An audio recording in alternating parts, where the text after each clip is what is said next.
berlebihan dan perkara harus yang berlebihan. Kerana apa? Sebab tengok ayat-ayat yang diucapkan oleh mereka ini. Dia kata, Nabi mengutuk Tuhan-Tuhan kami. Nabi mempersesatkan ayah-ayah kami. Nabi memperlecehkan kedudukan kami, memecah belahkan kekeluargaan. Betul, Mus'ab bin Umair, mak dia kurung dia, tak kasih dia makan, bergaduh keluarga kan. Abu Bakar, ayah dia Abu Quhafah tak setuju dengan dia masuk Islam. Osman, mak dia seksa dia. Jadi macam keluarga secara zahirnya memang betul nampak macam pecah belah. Kemudian Quraisy kata Nabi Muhammad memecah belahkan, melaga-lagakan kekeluargaan. Nampak macam betul. Siapa yang tidak akan nampak hakikat ni sebenarnya apa? Iaitu mereka yang dengar ucapan-ucapan ini tapi balik rumah dia sibuk dengan benda lain. Dia tak sempat nak luangkan masa untuk berfikir tentang betul ke apa yang dicakap. Bagi siapa yang balik rumah kemudian dia sibuk dengan kelalaian, dengan benda harus yang berlebihan, yang dia tak beri masa dia tak beri masa untuk dia fikir kali kedua apa yang dia dengar pada siang harinya, apa yang dia dengar di luar rumah, mereka itu yang akan percaya. Quraisy juga ini menawarkan Imarah ataupun Ammarah bin Al-Walid bin Mughirah sebagai gantian. Al-Walid bin Mughirah ni kita sebut anak-anak dia ada 10 orang, anak lelaki, dan semuanya kacak-kacak. Jadi bila mana Abu Talib, Quraisy ni menawarkan Abu Talib, dia kata macam inilah Abu Talib, kau mungkin nak sangat ada budak yang kau nak jaga. Nak kami kasih kamu Imarah, ambillah budak ni. Dia kacak-kacak, dia pun kaya-kaya, dia pun ada kedudukan yang baik di dalam masyarakat. Ambil dia, jaga dia, bagikan Muhammad, macam tukar. Quraisy pun dah jadi macam tak betul nak buat tawaran macam tu. Tengok Abu Lahab, apa saudara Nabi yang sangat gembira dengan kelahiran Nabi, tetapi apa yang dibuat setelah mana Nabi mengganggu juga kedudukan dia sebagai orang yang akan mengambil tampuk pimpinan Quraisy. Abu Lahab mengarahkan anak lelakinya, iaitu Utaibah dengan seorang lagi untuk menceraikan isteri-isteri mereka. Isteri-isteri mereka ni anak-anak Nabi. Kita kata Mekah ketika ini tak ramai populasinya. Kalau kita kaji, siapa rajin setiap nama ni buka nama tu di Wikipedia, dia akan dapati ini kawan sana, ni kawan sini, macam tu. Semua ni macam keluarga je. Macam tu juga sebenarnya Nabi mengahwini bukan, anak Nabi, anak perempuan Nabi berkahwin dengan pak saudara dia, iaitu sepupu Nabi sendiri. Ruqayyah dan Ummul Kulthum sebenarnya berkahwin dengan anak Abu Lahab. Abu Lahab arahkan anak dia untuk ceraikan. Sebenarnya anak dia pun memusuhi Nabi. Memperli Nabi sebagai mandul kerana kematian anak Nabi Abdullah. Abu Lahab, dia yang kata Nabi ini dah jadi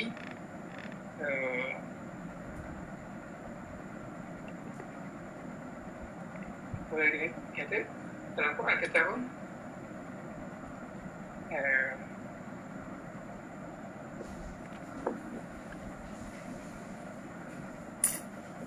dia kata Nabi sebagai mandul sebab dia kata kat sini Nabi mandul sebab tak ada anak lelaki. Bagi mereka anak lelaki itu adalah yang akan mewarisi kepimpinan dan menunjukkan kekuatan kekeluargaan. Abu Lahab mengikori Nabi pada musim haji di Mina, mengeji Nabi pada jemaah haji yang dijumpai oleh Nabi sendiri. Kemah yang Nabi masuk untuk menyampaikan dakwah, Nabi keluar aja, Abu Lahab masuk. Dia kata, yang datang tadi itu sebenarnya anak buah aku. Jangan cari cakap dia. Jadi bayangkan, orang yang pakcik yang kepada orang yang baru datang tadi kata anak dia gila, jangan dengar cakap dia. Memanglah orang percaya. Jadi itu antara sebab dakwah Nabi banyak tak menjadi di Mina di musim haji. Isteri Abu Lahab, Ummu Jamil namanya, juga berperanan mengganggu Nabi secara fizikal dan ucapan. Campak duri-duri di hadapan rumah Nabi. Zaman dulu tak ada lampu, jadi balik rumah tengah malam lepas berdakwah, rupanya pijak duri dan ucapan-ucapan. Abu Lahab sebenarnya adalah jiran Nabi. Jadi rumah zaman dulu ni mungkin ada ruang yang terbuka ke atas, yang tak di dulu atap berumbia je, atap pelepah tamar. Jadi mungkin ada ruang yang terbuka. Jadi Abu Lahab dia campak bangkai-bangkai ke atas, campak ke dalam rumah Nabi melalui atas. Abu Lahab dan isterinya berdegil, sungguh pun anaknya Utaibah ditimpa apa yang didoakan oleh Nabi. Dia Utaibah pada satu hari dia buat satu terhadap Nabi, lalu Nabi doakan dia, doakan keburukan. Utaibah dalam perjalanannya berdagang ke Syam, satu hari dia nampak singa di tengah-tengah padang pasir. Dia kata, oh, aku tahu dah, doa Nabi mesti menjadi kenyataan. Iaitu doa Nabi, Utaibah ni akan dikena sesuatu. Bayangkan Utaibah yang akhirnya kepalanya dibaham, akhirnya mati, dibaham oleh singa, hasil doa Nabi. Dan ini semua ma'ruf, iaitu Nabi doakan Utaibah, lalu Utaibah betul-betul kena. Masih lagi Abu Lahab dan isterinya berdegil dalam kebatilan. Jadi ini bentuknya kalau orang degil. Kalau orang tu betul-betul nak tolak kebenaran, berlakulah apa yang berlaku kat dia. Aksiden hidup balik ke, aksiden dah masuk ICU, masuk keluar balik ICU, masih lagi tak nak ikut kebenaran. Manusia macam tu wujud. Ya. Pengajaran dan pelajaran. Kita kadang-kadang termasuk ke pengajaran sebelum kita sebab baca. Dakwah serampang dua mata mesti berjalan, iaitu dakwah secara individu dan dakwah secara umum. Dakwah secara individu mesti berjalan, dan dakwah umum berjalan. Dakwah fardiyah iaitu secara individu untuk kita membina kumpulan core kita.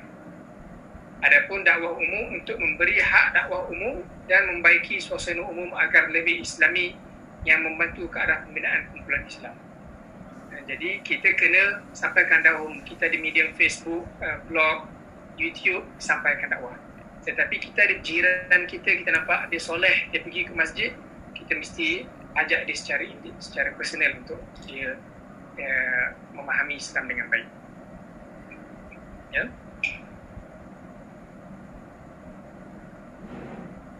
Pengenalan yang mendalam ialah asas kepada dakwah dan harakah. Ucapan Sofia tentang Abu Lahab sebelum dakwah terang-terangan bermula menerangkan tentang pengenalan penting di dalam dakwah. Okey, bayangkan yang nak sentuh tadi. Sebelum Nabi nak mulakan dakwah terang-terangan, daripada dakwah secara individu sahaja kepada dakwah terang-terangan, Sofia binti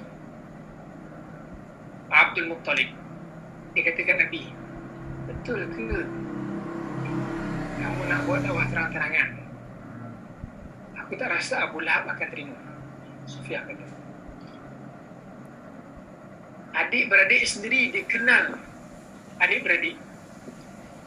Pertama, Nabi memang kenal Abu Lahab sebab Nabi dah sampaikan dakwah kepada Abu Lahab ketika dakwah secara individu. Yang kedua, betapa kenalnya Sofia terhadap Abu Lahab ini, macam mana perangai dia, ego dia mungkin membesar sekali. Jadi dia kenal adik-beradik, macam mana kalau gaduh dia tak nak mengaku salah ke apa ke. Dah besar-besar pun Sofia kata Abu Lahab tu takkan terima. Dia tak ada tulis kat Rahib Makhtum.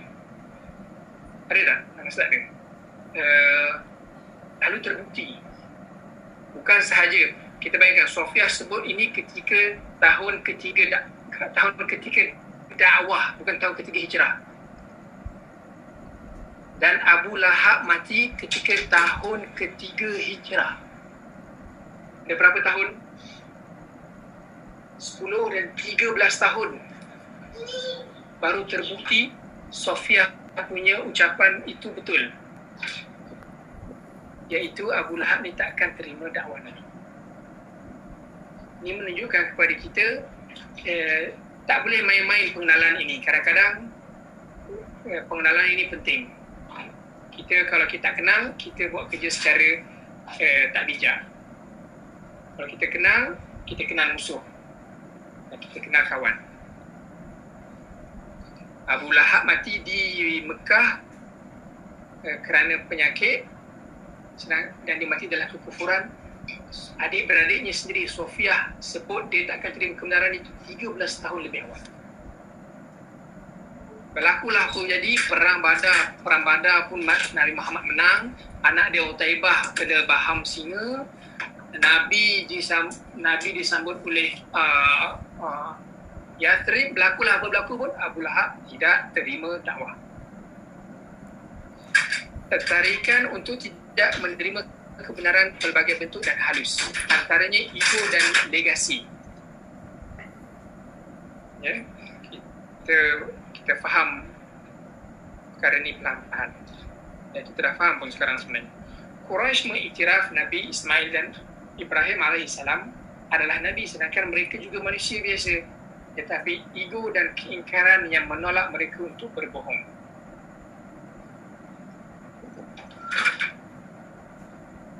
Permainan bahasa oleh Quraisy terhadap Abu Talib ialah bentuk permainan musuh Islam sepanjang zaman. Musuh Islam dan dakwah adalah di kalangan orang dan keluarga terdekat, bukan asing di dalam sejarah dakwah yang panjang. Kita tengok Nabi Lut, isterinya tidak mengikut dakwah Nabi itu. Nabi Nuh, anak dia tidak menerima. Asia, suaminya Firaun, tak terima dakwah.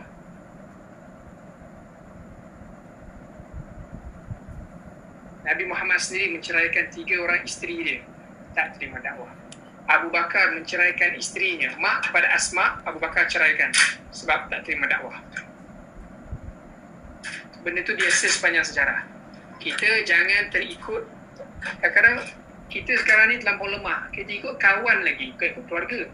Kawan tak nak pergi program Islam, kita tak nak pergi. Kawan malas nak pergi camp Islami, kita malas.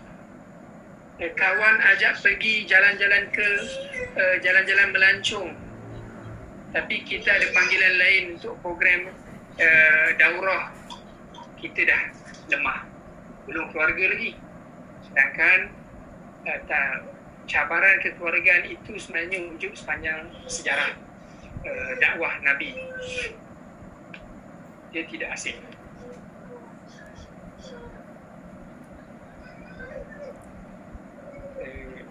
Kita masuk pada dakwah Nabi sebelum kematian Abu Talib.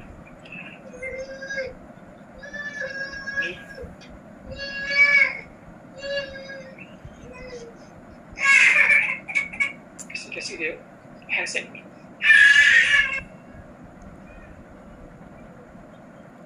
Rumah Al-Arqam bin Abi Al-Arqam dipilih sebagai pusat pentarbiahan.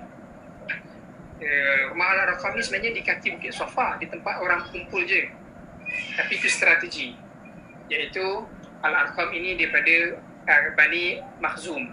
Jadi orang tak sangka Al-Arqam dia masuk Islam, dia tak beritahu orang. Dan dia Bani Makhzum. Dan dia rumah dia dekat tengah-tengah, macam kat tengah-tengah dataran Merdeka. Orang tak sangka pun itu sebagai center. Jadi itu sebenarnya rahsia.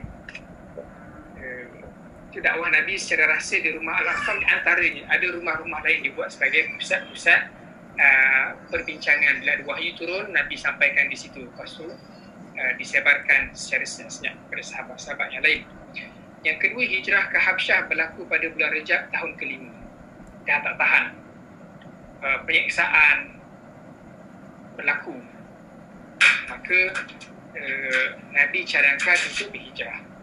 12 lelaki dan 4 perempuan termasuk Uthman, sebab Uthman sendiri mak dia menyiksa Uthman, dan isterinya Ruqayyah. Sebab Ruqayyah diceraikan oleh Abu Lahab, Ruqayyah kahwin dengan Uthman. Jadi anak Nabi dan Ruqayyah, anak Nabi sendiri berhijrah. Ini sebenarnya banyak pelajaran kalau kita nak sebut, kalau kita nak panjangkan lagi. Iaitu setiap masa sebenarnya Nabi dia tidak kata keluarga dia special. Ketika di Bukit Safa dia kata, ya Fatimah binti Muhammad, ayatizi anfusiki minan nar, selamatkan diri kamu daripada api neraka. Ketika awal dakwah lagi, ketika Ruqayyah sendiri akan Nabi, ketika di Madinah Nabi sebut kalau Fatimah mencuri pun aku akan potong tangan. Ketika Fathul Mekah Nabi sebut dan hari ini riba diharamkan dan aku mulakan dengan Abbas dan Abdul Muttalib. Jadi Nabi sentiasa memulakan sesuatu urusan dengan keluarganya terlebih dahulu, yang positif ataupun yang negatif. Hijrah ke Habsyah yang kedua seramai 83 orang. Kita baca, siapa baca ya, Rahim Maktum, macam mana berlaku hijrah kedua. Adalah 83 orang. Ketika ini Uthman dia dah balik dan 18 wanita. Quraisy menghantar duta mereka ke Habsyah, iaitu Amr bin Al-As dan Abdullah bin Abi Rabi'ah. Ini Amrul As sebelum dia masuk Islam. Amrul As penakluk Mesir. Sebelum dia masuk Islam, dia memang ahli politik yang baik. Dia pun menjadi duta. Peristiwa Quraisy sujud apabila dibacakan surah An-Najm. Ini boleh baca di Rahim Maktum. Iaitu macam mana powerfulnya surah An-Najm ni, yang dibacakan keseluruhan dia. Wan najmi idza hawa ma dhalla sahibukum wa ma hawa wa ma yantiqu 'anil hawa in huwa illa wahyu yuha. Surah Najm ini bagi orang Arab Quraisy ketika itu yang sangat faham bahasa Arab Al-Quran ini, mereka dengar ayat surah Najm ni, dia macam plot dia semakin secara dramatik naik, membuatkan orang Arab rasa sangat ada sesuatu yang menarik mereka untuk mendengar, dan seolah-olah mereka dipegang oleh ayat-ayat dan kekuatan surah An-Najm. Lepas tu bila masuk ayat fasjudu lillahi wa'budu, ayat tu kata sujudlah kepada Tuhan kamu dan sembahlah dia. Orang Quraisy yang dengar ayat itu, pemimpin dia pun tidak ada macam dipaksa, macam secara physically dipaksa untuk sujud, sedangkan disebabkan powerfulnya ayat surah itu dan mereka bersujud. Ini membuatkan sahabat-sahabat yang di Habsyah, di Abyssinia terasa dapat ada telefon karat sampai kepada mereka bahawa Quraisy telah memeluk Islam. Sebab itulah mereka pulang ke Madinah, dan nak sampai barulah mereka tahu bahawa berita itu salah. Lalu sebahagian daripada mereka patah balik ke Abyssinia, ke Habsyah, dan sebahagian mereka yang ada pelindung untuk masuk ke Mekah masuk, antaranya Uthman. Jadi surah An-Najm ni menunjukkan lagi kepada kita bahawa sebenarnya Quraisy ini dia tahu bahawa Al-Quran ini mukjizat dan sangat powerful. Penyiksaan yang semakin teruk dan cubaan untuk membunuh Nabi, ini kita dapat tahu daripada buku Rahim Maktum. Uqbah bin Abi Mu'ayyid ialah antara tokoh yang tidak beri kemanusiaan memperlakukan Rasulullah. Nah, bila Abu Bakar menghalau penderaan Uqbah bin Abi Mu'ayyid, apa ucapan Abu Bakar? Iaitu ataqtuluna rajulan an yaqula rabbi Allah. Ataqtuluna, adakah kamu nak membunuh lelaki ini hanya sebab dia kata Tuhan aku adalah Allah? Kita akan masuk ke pelajaran selepas ini. Hamzah bin Abdul Muttalib dan Umar Al-Khattab memeluk Islam pada tahun 6 Hijrah. Utbah bin Rabi'ah bertemu Nabi untuk menawarkan tawaran-tawaran dunia, tetapi Nabi menolaknya. Mereka mencabar untuk Nabi menghidupkan semua. Jadi Utbah bin Abi Rabi'ah ini dia macam tidak tua sikit, dia orang yang tua, jadi dia tawar Nabi. Kata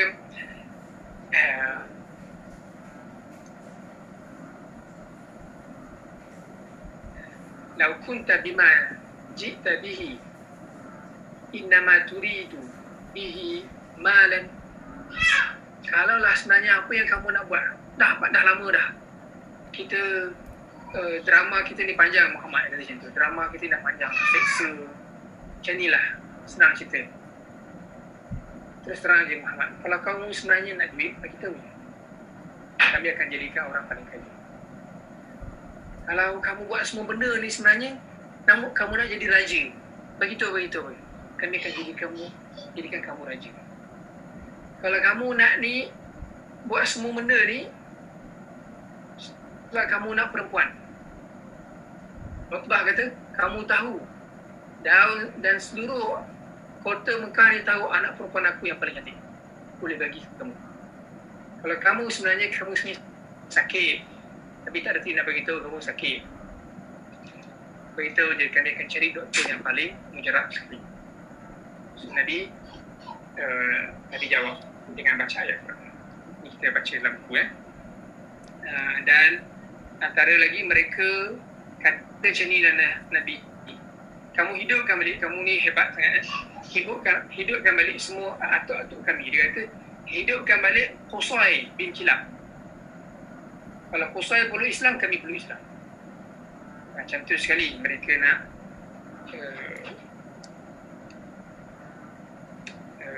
menolak dakwah Nabi. Quraisy juga mencabar untuk didatangkan keajaiban seperti kebun-kebun idaman mereka dan istana. Jadi dia nak keajaiban fizikal yang sebenarnya apa yang mereka minta. Dan Nabi dah datangkan sebahagian daripadanya, tapi mereka akan tolak. Ayat Quran dah sebut semua benda.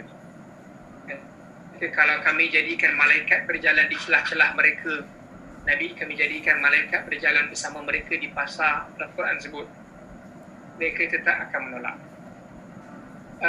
Bani Israel diturunkan kepada mereka hidangan daripada langit, turun, terbang daripada langit, turun ke depan mata mereka untuk mereka makan. Bani Israel tak terima pun. Jadi sebenarnya kisah-kisah ini telah diberitakan kepada Nabi melalui Allah SWT di Quran. Jadi Nabi Muhammad tidak pun bila mana setiap apa yang mereka minta, Nabi minta Allah untuk buat. Nabi minta sikit, Allah buat. Nabi Muhammad tunjuk pun bulan terbelah berlaku di depan mata mereka. Isra Mi'raj berlaku, nanti kita akan masuk, berlaku di depan mata mereka. Mujizat sebenarnya yang fizikal, mujizat fizikal yang boleh dirasa dengan diri pun mereka nampak sebenarnya, tapi mereka tetap tidak menerima. Quraisy menawarkan giliran untuk Tuhan-Tuhan mereka disembah dan Allah disembah. Itulah Muhammad macam ni, tahun ni kami sembah Tuhan kamu, tahun depan kita sembah Tuhan kami pula, Allah Ta'ala Uzza. Lalu Nabi jawab dengan surah Al-Kafirun. Quraisy meminta pertolongan Yahudi di Madinah untuk berhujah dengan Nabi. Jadi mereka tahu Nabi sebenarnya bawa agama langit, agama samawi. Yang ditahu Yahudi agama samawi.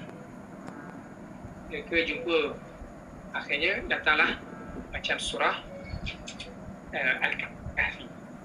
Tanyakan dia, Yahudi minta tanya 3 perkara. Zulkarnain dan pemuda yang ditidurkan, dan yasalunaka 'anil ruh.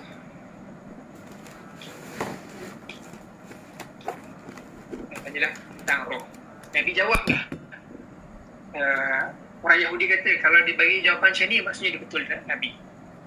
Kalau dijawab kepada soalan ini macam ni, dia Nabi. Kalau dijawab soalan ini, dia Nabi. Dan Nabi jawab macam tu. Mereka tetap tak percaya. Boykot terhadap Muslim dan bukan Muslim dari Bani Abdul Muttalib dan Bani Hashim selama 3 tahun bermula pada tahun ke-7 dakwah. Jadi ini dah hampir sampai ke puncaknya. Iaitu mereka bersepakat untuk boykot. Tak mudah sebab Bani Muttalib dan Bani Hashim ni Bani yang paling elit. Tapi mereka mampu untuk boykot. Dan mereka sebenarnya nak boykot orang Islam sahaja. Tapi Abu Talib memberikan perlindungan kepada Nabi. Maka mereka sepakat untuk boykot Abu Talib. Di belakang Abu Talib ada orang lain yang tak Islam pun. Mereka pun pernah boykot. Tetapi yang bukan Muslim diboykot dan mereka dipilih untuk tidak diboykot. Mereka memilih untuk bersama bersama ketua mereka Abu Talib. Dan seorang sahaja yang tidak turut serta dalam boykot ini, yang tidak diboikot, yang memilih untuk tak nak kena boikot, iaitu Abu Lahab. Jahatnya Abu Lahab ni. Semua orang kabilah dia berlapar 3 tahun, bukan sebulan, bukan separuh tahun, bukan setahun, 3 tahun diboikot. Dan mereka duduk di luar Mekah, sama-sama duduk di luar Mekah ketika mana diboikot. Dialog terakhir antara Rasulullah dengan Quraisy enggan perangan di Madinah yang mengakibatkan kematian hampir ke semua orang-orang tua. So, mereka gaduh sama mereka, Aus dan Khazraj gaduh sama mereka, orang tua semua hampir mati kecuali tak ramai. Itu menyebabkan dakwah Nabi siapa? Dan yang menghalang dakwah Nabi di Mekah, orang tua. Jadi perhatian perlu diberikan, fokus yang tinggi perlu diberikan kepada golongan muda. Umar menyahut seruan fitrah berbanding Abu Jahal, Abu Sufyan yang tidak menyahut seruan fitrah. Iaitu Umar dia pernah menyeksa sahabat. Umar dia tampar anak dia sendiri. Umar sebenarnya dalam ketika dia nak masuk Islam, dia dalam perjalanan nak bunuh Nabi. Tak ada sebenarnya Umar dalam perjalanan nak bunuh Nabi. Tapi ada orang yang halang dia, kata kamu nak ke mana? Dia kata aku nak pergi bunuh Nabi. Dia ada pedang lah. Dia kata pedang dia di luar daripada apa nama dia? Sarung. Aku nak bunuh Nabi. Lepas tu ada seorang tu nama dia, tak tulis. Ada seorang tu dia sebenarnya kebetulan dia jumpa Nabi Umar di tengah perjalanan. Dia kata Umar kata dia nak bunuh Nabi. Dia kata daripada kau nak kisahkan Nabi, baik kau kisahkan sebenarnya Fatimah dan suami dia dah masuk Islam sekarang. Dia kalihkan perhatian Umar kepada adik dia. Yang sebenarnya orang tu dia masuk Islam sebenarnya. Dia tak beritahu dia Islam. Nama dia siapa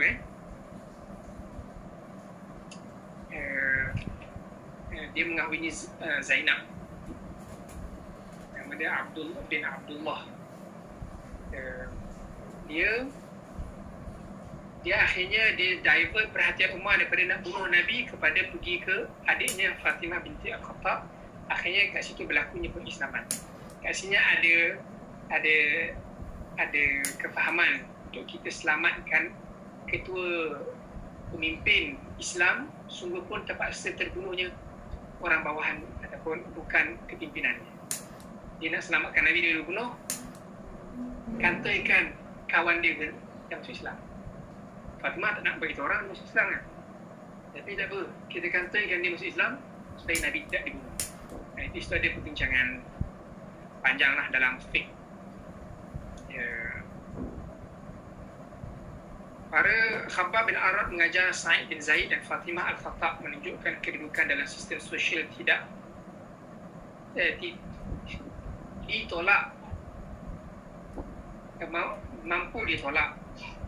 Tapi sejak hari pertama memeluk Islam, kedudukan yang sebenar ialah amal dan takwa. Khabbab bin Arad kita baca tadi, dia diseksa sebab dia diberi golongan bawahan. Khabbab bin Al-Arad ni adalah hamba kepada, dia adalah hamba, tapi di sini dia mengajar Fatimah binti Al-Khattab daripada golongan elit. Sebab barangkali Khabbab dia masuk Islam lebih awal, maka dia faham Islam lebih. Maka orang daripada golongan bawah mengajar orang golongan atas ni dalam Islam tidak pandang. Sebab dalam Islam yang penting adalah amal dan takwa. Para pejuang kebenaran dan simpatisannya akan dimusuhi oleh Allah, hanya beriman sahaja amalan mereka yang diterima. Jadi simpatisan kebenaran pun kena. Macam Bani Hashim dan Bani Muttalib tadi di boikot. Itu adalah tabiat perjuangan. Rasulullah tidak melemah dan tidak bermudah, sungguh pun baginda tahu Abu Talib berada di hujung hayatnya. Ini diceritakan ketika mana Quraisy pun tahu Abu Talib dah meninggal. Nabi pun tahu Abu Talib dah meninggal, dah sakit. Abu Talib dia mula sakit. Abu Talib meninggal 6 bulan selepas boikot. Dikatakan sebab teruknya boikot tu, makan dia, tidurnya. Abu Talib memberikan tempat tidur. Abu Talib dia takutkan Nabi dibunuh ketika boikot pun. Abu Talib kata dekat anak dia, bangun, kasih Nabi tidur kat tempat anak dia, yang suruh anak dia tidur ke tempat Nabi. Kalau ada orang datang nak tikam Nabi tiba-tiba pun, ketika Nabi tidur, akan tertikam anak dia sendiri, anak kepada Abu Talib. Dan kehidupan boikot yang teruk. Akhirnya dikatakan Abu Talib meninggal pun disebabkan kesan kepada boikot. Jadi hujung-hujung untuk Quraisy tahu Abu Talib meninggal, dikatakan sini Abu Talib, kamu pun nak meninggal, sini. Akhirnya ada yang terakhir, Abu Talib kumpulkan Nabi yang Quraisy dalam satu waktu. Sebelum ni kebanyakannya Quraisy jumpa dulu, Quraisy balik, Abu Talib panggil Nabi. Tapi yang kali terakhir ni Quraisy bertemu Nabi bersama Abu Talib. So ketika ini ada 25 orang pemimpin Quraisy. So Nabi kata, okey, yang kata berhenti macam biasa. Nabi kata macam ni, kata sebut satu ayat ini, aku akan berhenti bekerja. So pemimpin Quraisy kata, apa dia? Sebut syahadu an la ilaha illallah wa syahadu anna Muhammadan rasulullah. Sebut kalimah syahadah. So, Nabi kata kalau kamu sebut benda ni pun, kamu akan jadi penguasa Arab, dan yang Ajam pun, yang bukan Arab pun akan tunduk kepada kamu. Tapi tetap pemimpin Quraisy tak nak menyebut kalimah ini. Itu yang berlaku, dan itu berlaku di hujung ayat.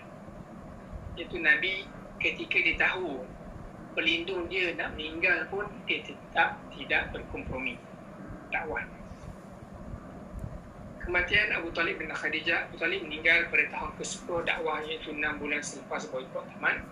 Abu Talib kemudian meninggalkan agama yang dianuti oleh Abdul Muttalib. Kita dah cerita dah. Kita cerita macam mana Abu Talib dia nak sebut dah kalimah syahadah, tetapi Abu Jahal ingatkan dia, betul ke kamu nak meninggalkan agama Abdul Muttalib? Lalu Abu Talib tidak sambung niat dia untuk kalimah syahadah. Dan siksaan yang berlaku terhadap Nabi selepas kematian Abu Talib ini lebih teruk ataupun lebih hina. Macam Nabi dilakukan macam budak-budak. Dikatakan beza ketika Abu Talib hidup dengan Abu Talib meninggal, siksaannya beza terhadap mereka jadikan Nabi ni macam budak-budak lebih lagi. Sebab ada pelindung. Ya. Khadijah meninggal dunia tidak lama selepas Abu Talib meninggal dunia pada usia 65 tahun. Khadijah meninggal pada usia 65 tahun. Baginda mengahwini Saudah ketika pada bulan Syawal tahun ke-10 dakwah, iaitu sebulan selepas kematian Khadijah. Baginda mengahwini Aisyah pada bulan Syawal tahun ke-11, setahun selepas berkahwin dengan Saudah.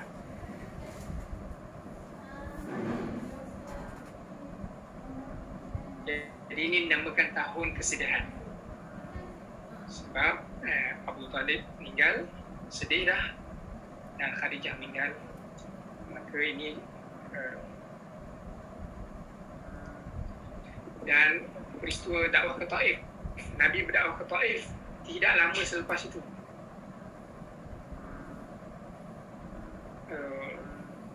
Pada bulan Syawal itu juga Nabi pergi ke Taif. Maksudnya lepas kahwin dengan Saudah je pergi ke Taif terus. Taif ini 100 km daripada Mekah.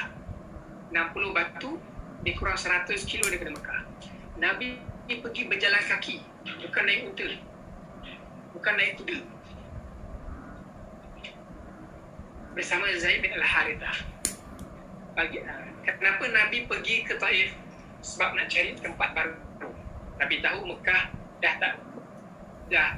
tak sesuai. Apatah lagi dah tak ada Abu Talib. Kenapa Nabi berjalan kaki? supaya pergi senyap-senyap. Kalau Quraisy tahu, Quraisy dah pecut dan bagi tahu orang Taif dulu sebelum Nabi sampai. Ini terbukti bila mana Nabi gagal untuk sampaikan dakwah kepada pemimpin Taif 3 orang. Nabi kata, kalau kamu tak nak terima dakwah aku, maka senyap, jangan beritahu orang lain. Tolong jangan kantorkan apa aku buat ni. Sebab Nabi jalan kaki ke Taif memang supaya tidak diketahui perancangannya. Kenapa Nabi pergi dengan Zaid bin Al-Harithah? Sebab Nabi pergi dengan anak angkat dia, mungkin pergi dagang, supaya orang tak tahu kalau Nabi pergi Abu Bakar, ni pergi berdakwah ni. Jadi semua ini adalah usaha dakwah. Baginda menyuruh semua kampung-kampung yang dilintasinya sepanjang 100 km tu, Nabi lalu mana-mana kaum je Nabi sampaikan dakwah. Tetapi masih tidak ada seorang pun yang menyambut. Baginda bertemu dengan 3 adik-beradik yang juga ketua kepada kabilah Thaqif. 3 orang ni adalah ketua kabilah dekat Taif. Tapi baginda diberli. Seorang tu kata, kalau betul kau Nabi, aku akan koyakkan kiswah Kaabah. Maksudnya dia berani buat macam tu sekali. Kiswah Kaabah siapa nak koyakkan? Tapi kalau betul kau Nabi, aku dah koyakkan kiswah Kaabah. Lepas tu kalau betul kau Nabi, kau datangkan kepada aku sesuatu benda. Yang seorang ni kata, kau betul kau Nabi ni, aku tak nak cakap dengan kau. Kalau kau Nabi, kau telah mulia. Kalau kau menipu, kau telah berhina untuk sambang aku. Hanya mereka tolak. Baginda bertemu Adas setelah mana selepas Nabi sampai Taif, Nabi pergi ke ketua terlebih dahulu. Ketua tak nak terima dakwah, Nabi pergi ke orang di kampung Taif. Nabi tinggal, selepas ketua tak terima dakwah pun, Nabi masih tinggal 10 hari di Taif untuk sampaikan dakwah pada orang-orang awam di pasar-pasar dan sebagainya. Tetapi akhirnya hujung sekali mereka halau Nabi dengan mencederakan Nabi dengan baling batu. Nabi dalam perjalanan pulang, Nabi singgah, Nabi melalui kebun milik Utbah tadi. Siapa Utbah bin Rabi'ah tadi? Utbah bin Rabi'ah adalah orang yang buat tawaran kepada Nabi. Iaitu Nabi nak harta ke? Nabi nak perempuan ke? Itu Utbah bin Rabi'ah. Dan adiknya Syaibah, pemilik kebun. Nabi lalu kebun mereka. Di situ ada hamba Utbah iaitu Adas. Kita sebut Adas ni dia penganut agama Kristian. Lalu berlakulah perbualan Nabi dengan Adas. Dan kita tahu yang Adas dia Utbah suruh Adas sampaikan bagi Nabi anggur, sebab nampak Nabi dah berdarah, Nabi dah penat. 10 minit. Lalu Adas pergi sampaikan kepada Nabi anggur. Dan Nabi sebelum makan, Nabi kata Bismillah. Adas kata, aku tak nak dengar benda ni. Orang daripada tempat sini sebut, daripada kawasan Jazirah Hijaz tersebut. So Nabi tanya, Adas kau dari mana? Dia kata dia daripada dia daripada tempat. So dia kata ini tempat Yunus bin Matta diturunkan. Lepas tu Adas kata ini tak ada siapa tahu benda ni.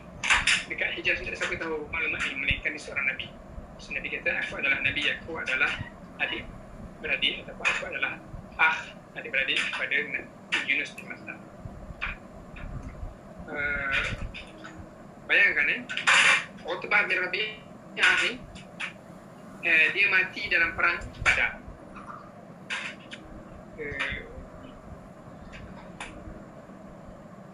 Mati Utbah dan Syaibah bin Abi Rabi'ah ni mati dalam perang Badar. Kita akan tengok. Ini kita bertunjuk macam mana kita pernah ditolong, kita pernah dibantu oleh seseorang, pernah diberi makan, pernah dibantu ketika kita susah pun, jangan sehingga kita tidak mampu untuk mengangkat panji kebenaran.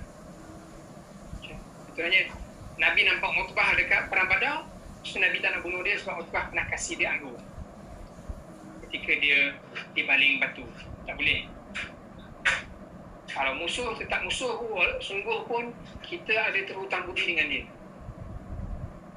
Kerana teknik terhutang budi ni digunakan oleh musuh. Kasih kita hadiah mahal-mahal, berkhidmat untuk kita teruk-teruk, hebat-hebat, lalu kita terhutang budi, maka kita tidak mampu untuk lawan dia. Ini teknik biasa. Jangan sesekali. Terutamanya mungkin sahabat-sahabat kita yang di UK, kalaulah contohnya tarikan-tarikan golongan yang batil ini sentiasa lebih hebat daripada tarikan kawan-kawan kita yang ikut program Islam. Contohnya, satu hari kita hari jadi kita, kawan satu surah kita bagi hadiah mak tu tulis selamat hari jadi Faiz, semoga sihat walafiat dan di istiqamah sehingga akhir hayat. Kawan kita daripada Persatuan Melayu Edinburgh, presiden dia kasih hadiah MacBook Pro. Okey, lebih hebat.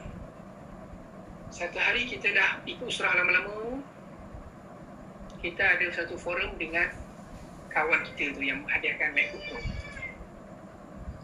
Dia memperjuangkan Islam liberal.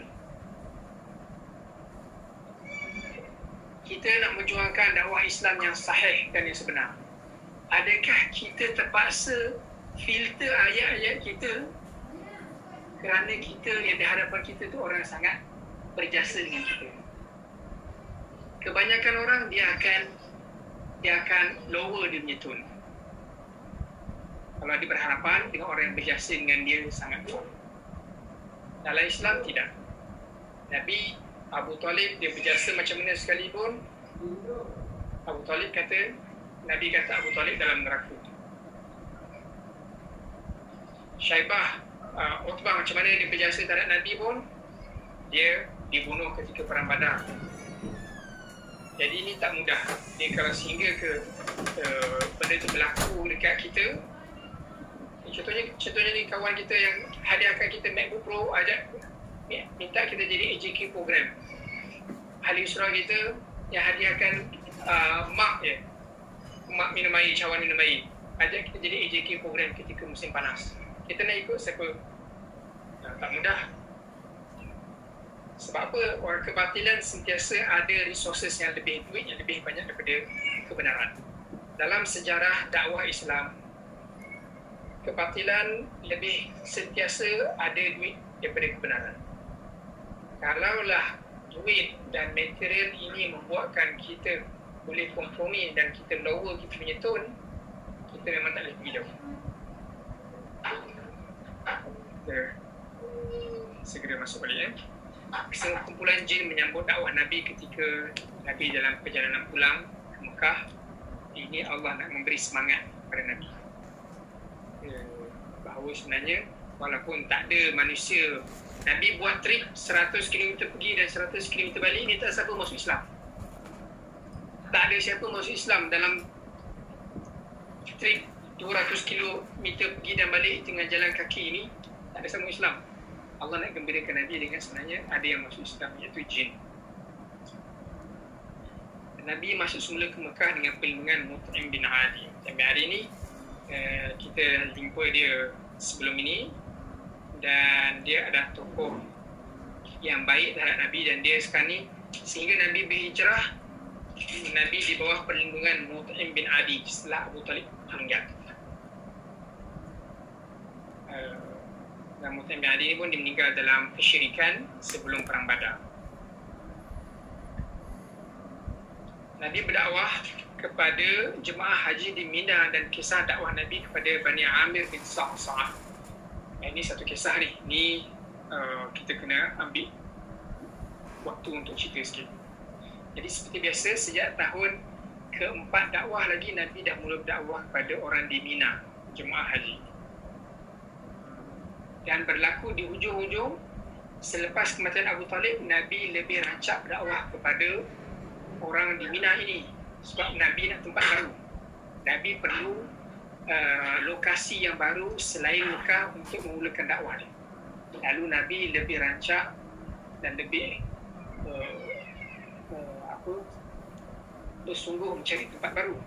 Antaranya Nabi berjumpa banyak kabilah, ada disebutkan dalam Rahim Maktum. Antaranya Bani Amir bin Sa'sa'ah. Ini kita berhenti kat sini kenapa? Sebab Bani Amir bin Sa'sa'ah ni dia hampir dah menerima dakwah Nabi. Dia kata bila Nabi bentangkan dakwah je, so dia kata ni bagus ni. Dia tarik Nabi masuk ke kemah yang ramai pimpinan-pimpinan kabilah. Lalu dia kata ulang balik apa yang kamu cakap tadi. Nabi pun ulang balik dakwah dia. Kemudian mereka kata macam ni lah, kalau akhirnya kita menang, boleh tak kau serahkan kepimpinan kepada kami? Sekarang Nabi jadi ketua, kita berjuang, kita kalahkan, sampaikan dakwah, kita kalahkan musuh-musuh kita dengan perang ke, dengan tidak perang ke, lepas tu kita menang. Menang nanti kasih kepimpinan kepada kami. Nabi kata apa? Innal arda lillahi yu'tiha man yasha'u. Tanah ini, bumi ini milik Allah. Allah akan serahkan kepada siapa sahaja yang dia kehendaki. Nabi tak kata tak boleh. Nabi kata Nabi serahkan kepada formula sebenar. Itu formula sebenar adalah tanah ini adalah sepatutnya yang menjadi ketua kepadanya adalah siapa yang lebih bertakwa. Bukan mesti ada kabilah tertentu, mesti ada orang tertentu yang telah dilantik jauh lebih awal. Kalau pada ketika kepimpinan itu nak beralih, dia bukan yang paling layak, dia bukan paling bertakwa, dia tidak boleh mengambil tempat itu, sungguh pun persetujuan dari awal telah dibuat. Jadi Nabi bagi formula asas, iaitu tak boleh nak bagi kepimpinan ini kepada mereka kerana bumi ini milik Allah. Jadi Nabi bagi tahu perkara formula sebenar, Nabi tidak kompromi terhadap perkara sebenar, dan akhirnya Nabi tahu benda ni akan ditolak, dan sungguh pun Bani Amir bin Sa'sa'ah ditolak. Bani Amir bin Sa'sa'ah ni bani besar, maksudnya dia potensial untuk jadi lokasi baru dakwah. Tapi Nabi kena sebut benda kebenaran.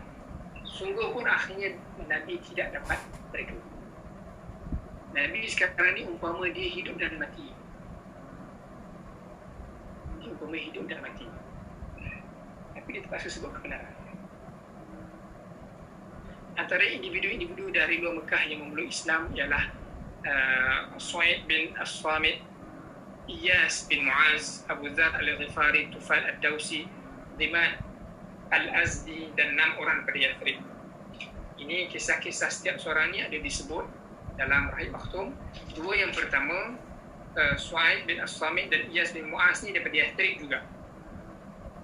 Su'aib bin As-Samit ni seorang penyair dan masuk Islam. Iyas bin Mu'az ni antara golongan tua yang masuk Islam, dan dia mati dalam peperangan yang kita sebut 2 tahun sebelum hijrah. Abu Dzar Al-Ghifari dia masuk Islam. Abu Dzar Al-Ghifari dia antara orang yang pertama buat dakwah di kabilahnya. Hasilnya adalah Abu Hurairah.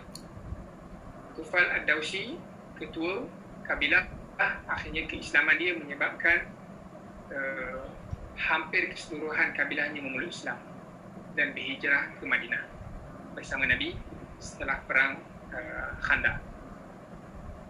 Diman Al-Azli ini adalah seorang doktor yang hebat, akhirnya memeluk Islam. Dan 6 orang pemuda daripada Yathrib. Pengajaran dan pelajaran 6 orang pemuda dari Yathrib ini adalah pemula kepada akhirnya Nabi berhijrah ke Yathrib. Rasulullah tidak lemah semangat, apatah lagi berhenti berdakwah. Dakwah baginda lebih meningkat dan lebih memberi kemarahan kepada musuh. Jadi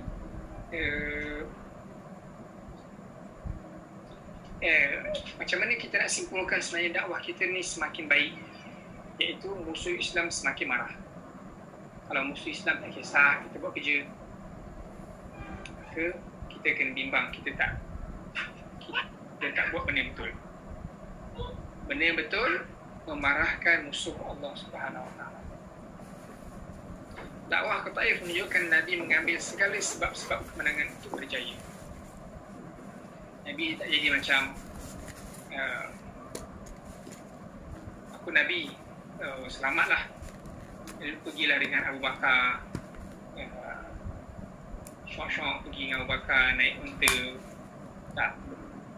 Nak pergi ke Taif pun, idea ke Taif pun adalah satu strategi. Pergi dengan berjalan kaki pun satu strategi lain. Pergi dengan Zaid bin Al-Harithah pun strategi lain. Semua itu adalah, walaupun seorang Nabi, tetap mengambil sebab-sebab kejayaan mengikut sunnah alam.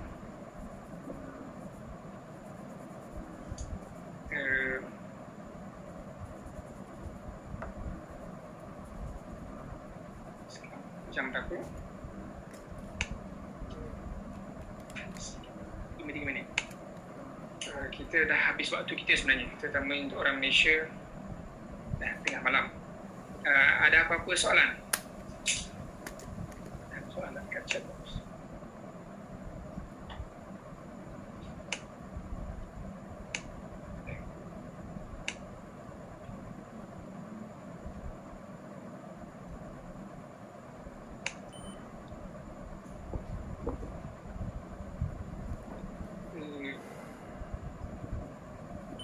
Slot tanah sebenarnya berbaki lagi satu, kemudian akan berpindah kepada penyampai lain Ustaz Mu'taz.